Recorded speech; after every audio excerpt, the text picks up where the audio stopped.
clima, né? O clima está mudando. E aí, quando tem essa mudança de clima, chove, faz sol, chove, faz sol, chove, faz sol, muita gente, inclusive este apresentador que vos fala, acaba sofrendo com o nariz e a solução acaba sendo esse trocinho aqui, que vira nosso companheiro inseparável.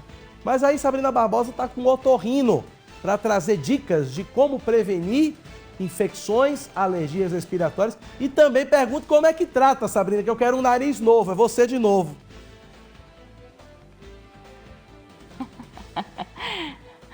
Oi, Cacá Barbosa, vocês aí de casa que estão acompanhando a nossa programação, quer dizer que você quer um nariz novo, né? Você e todo mundo que está passando por alguma crise nasal por conta desses problemas respiratórios, mudança de clima, uma hora está quente, outra hora está frio, e realmente com a chuva a gente começa a piorar e ter alguns sintomas nasais, como os que você está sentindo nesse exato momento. Por isso, essa dica é para você aí, Cacá, e também para todo mundo de casa. Eu vou conversar agora com a doutora Weidinara Rodrigues, que é otorrinolaringologista, para falar um pouquinho. O nariz, ele realmente mexe todo aqui o nosso sistema, né?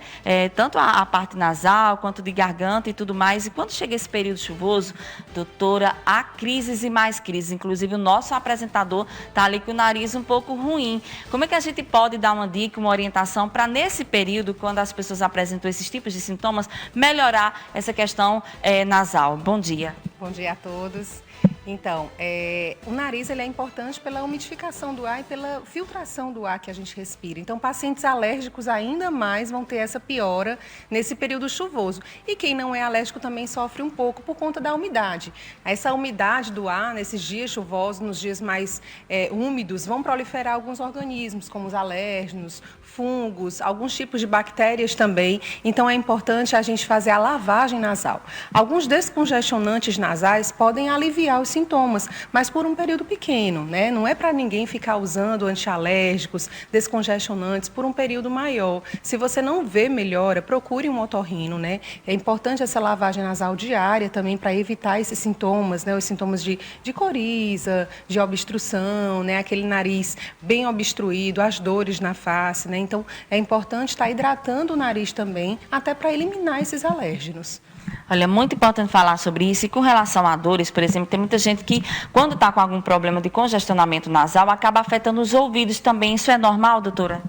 Então, pode acontecer, porque o nosso sistema ele é todo interligado. À medida que a gente respira, né, o ar que nós respiramos, ele vai agir nos seios da face e também temos a tuba auditiva que leva o ar para os ouvidos, né, para a orelha média. Então, se o nariz está obstruído, esse tubo também pode ficar obstruído, essa tuba auditiva, levando secreção para a orelha média, e aí a criança ou o adulto podem sentir dores, né? E se for a praia, a piscina, aí piora tudo, né? Então, porque os mergulhos, às vezes aumentam a pressão na orelha média, podendo gerar essa piora da dor, né?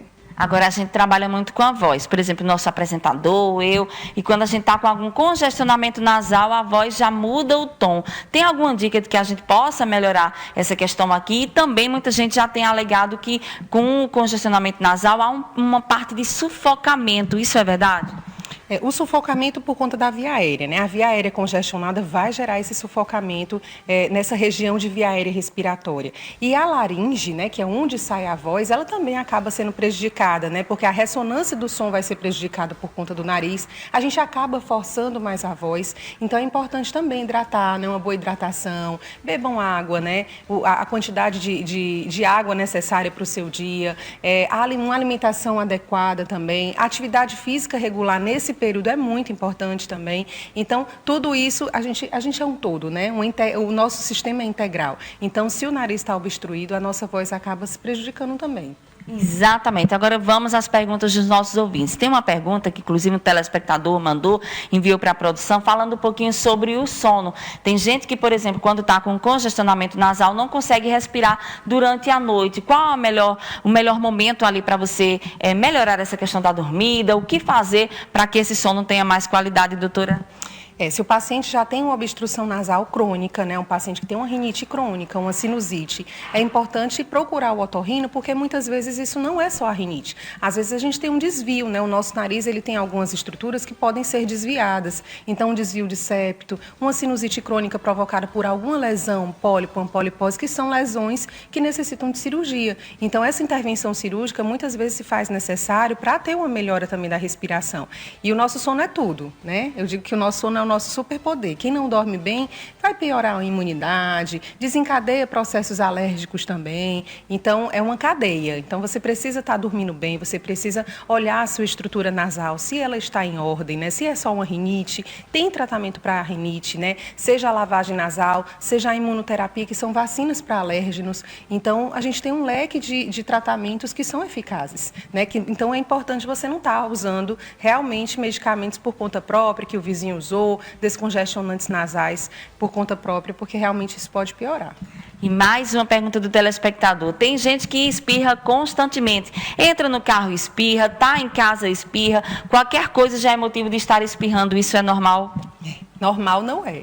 Né? Mas assim, os alérgenos, né? Nós temos uma gama de alérgenos que podem piorar essa irritabilidade na mucosa nasal, que é extremamente sensível. Então, tem pessoas que têm alergia a mofo, a ácaros, né? Então, nesse período chuvoso, né? Se aparecer um solzinho ali, abre as janelas, né? Para arejar o seu espaço, para tomar sol, né? Porque esses alérgenos, eles realmente irritam. Então, o carro, ele é um ambiente mais abafado, então pode estar ali proliferando alguns fungos, né? Mofo, ácaros, que são na nossa região extremamente...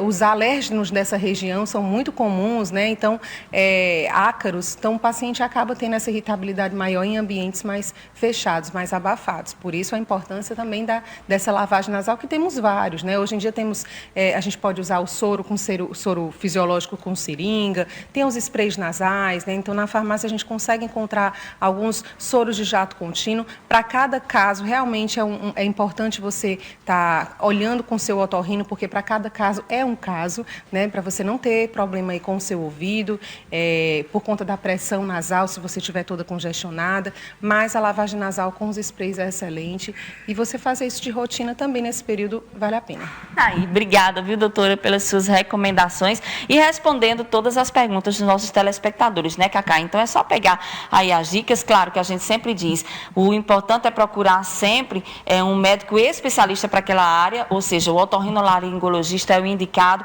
então procure um otorrino mais perto aí de onde você mora, pesquisa bastante, porque não adianta você se medicar sozinho, a automedicação é um risco para a nossa saúde, por isso existem os especialistas para estar ajudando todo mundo. Eu volto com vocês aos estúdios.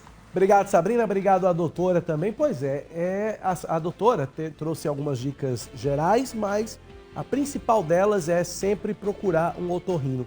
Se eu não melhorar daqui para amanhã, o jeito vai ser ir atrás de um.